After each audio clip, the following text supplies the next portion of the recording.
Dear my 13-year-old self, I want you to know that you are worthy. You are loved and taken care of. You eventually will get your sparks back and flourish.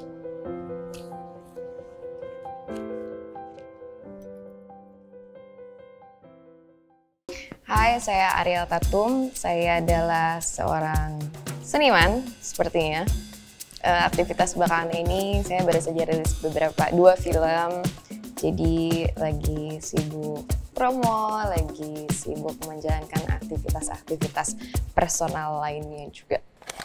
Masa kecil aku tuh penuh dengan main sepeda, penuh dengan bau matahari kayaknya, karena aku suka banget sepedaan, suka banget naik ke atas pohon, manjat pohon, terus metikin bunga, main kotor-kotoran di tanah gitu lah. Karena aku growing up memang anaknya explorer banget.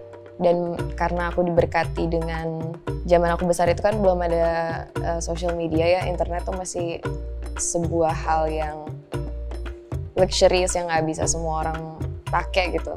Jadi aku benar-benar punya masa kecil yang sangat menyenangkan sih, penuh dengan aktivitas di luar, penuh interaksi sama keluarga, sama sepupu-sepupu, sama teman-teman gitu. Jadi cukup menyenangkan, sangat menyenangkan.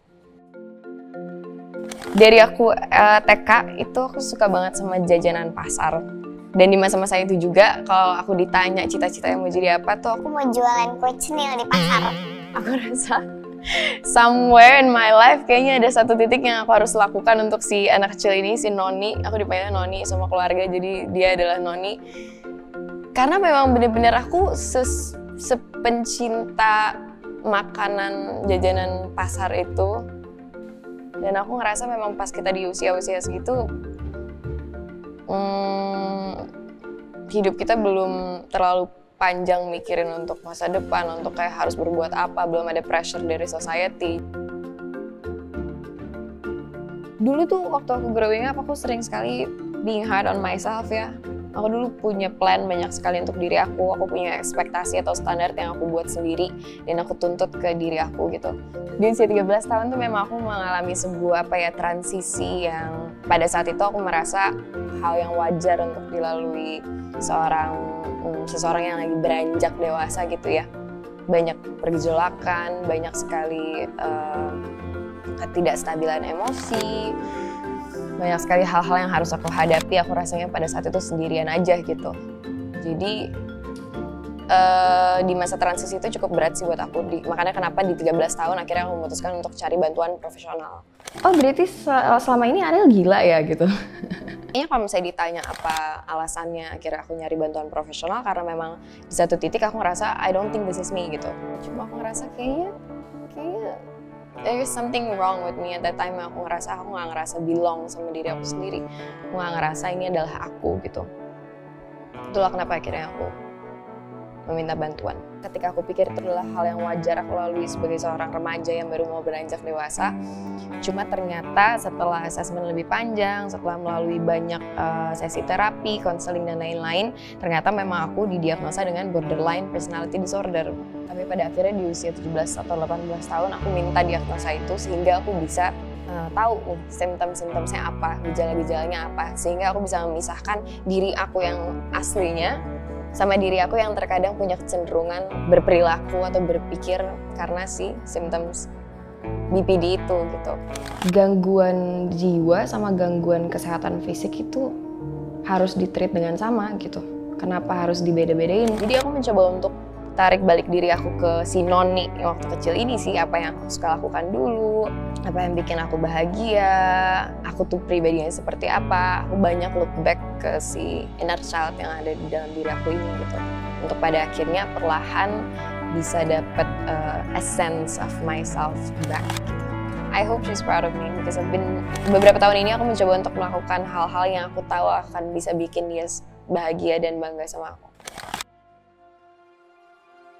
Aku masuk di dunia entertainment industry ini kan cukup muda ya, dan ketika masuk ke transisi remaja tadi, di mana banyak sekali cobaan emosional dan psychological yang terjadi, itu aku benar-benar masih sambil kerja di sini gitu. Jadi ada momen dimana aku merasa kesulitan untuk mencari mana diri aku, mana karakter yang aku perankan gitu. Kadang suka terbawa, kadang aku nggak tahu, kadang aku banyak menggunakan unsur pribadi untuk pekerjaan aku, yang sebenarnya itu sangat salah untuk dilakukan gitu. Sebenarnya yang bikin tricky itu di dalam seni peran gitu ya. Kita seringkali meminjam bank emosi kita secara pribadi, dimasukkan ke sebuah situasi yang sebenarnya fiktif gitu kan. Cuma karena meminjam bank emosi itu, kadang-kadang batasnya kita nggak tahu kan di mana adjustmentnya. Itu sih kadang yang suka terjadi gitu. Ketika misalnya si karakter ini mengalami situasi di mana aku bisa meminjam bank emosi dari misalnya kejadian yang terjadi di masa lampau hidup aku gitu. Kadang suka kebawa emosinya ke jadi situasi yang beneran terjadi di hidup aku gitu.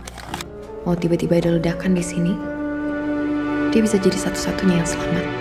Karena itu sebenarnya ada satu karakter aku namanya Fatimah di film Perang Kota. Itu agak sulit dilepaskan karena memang proses workshop kami itu panjang sekali. Biasanya proses workshop film itu 1 bulan atau 2 bulan lah. Ini kami benar-benar bersama-sama setiap hari hampir 6-8 jam itu 6 bulan non-stop. Jadi aku ngerasa kayak hidup aku ada di dia gitu. Itu paling sulit sampai kayak benar-benar sebulan 2 bulan setelah aku selesai syuting lah aku baru benar-benar bisa melepaskan si Fatimah ini gitu loh.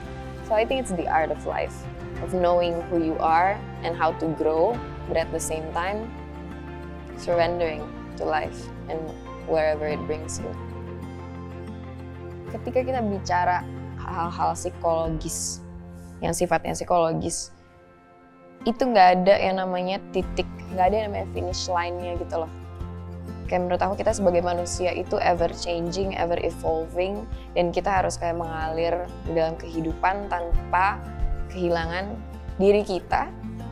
Tapi di saat yang sama memberikan ruang untuk kita grow gitu loh.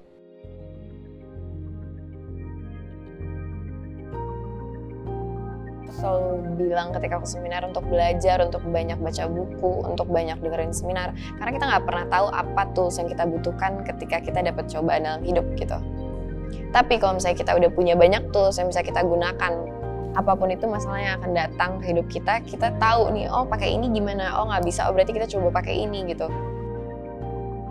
Jadi beberapa tahun terakhir ini aku mencoba untuk nggak terlalu keras sama diriku ketika aku melakukan kesalahan.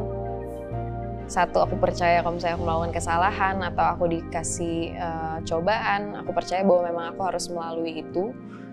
Mungkin karena aku harus belajar dari suatu kejadian atau memang aku lagi di redirect gitu sama Tuhan dan semesta untuk kayak ke jalan yang memang seharusnya aku laluin, bukan jalan yang aku pikir harus aku laluin.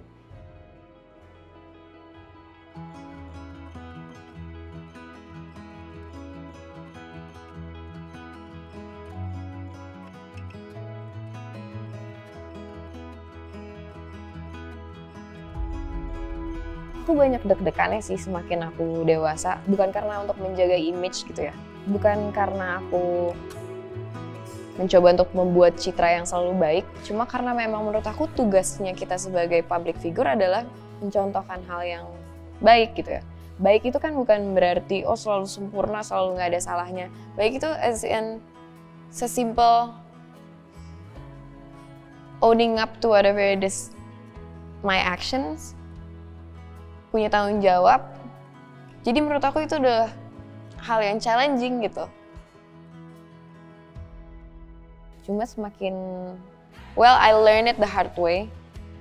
Ada beberapa rangkaian kejadian yang membuat aku sadar bahwa kadang kita sebagai manusia itu hanya butuh untuk berdoa, berusaha, dan mengikhlaskan apapun itu rencana yang Tuhan dan semesta udah punya buat kita.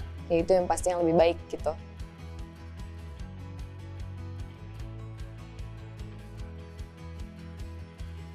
Menjadi manusia itu menurut aku adalah menjadi berdaya sehingga kita bisa bahagia dan juga bermanfaat untuk sesama.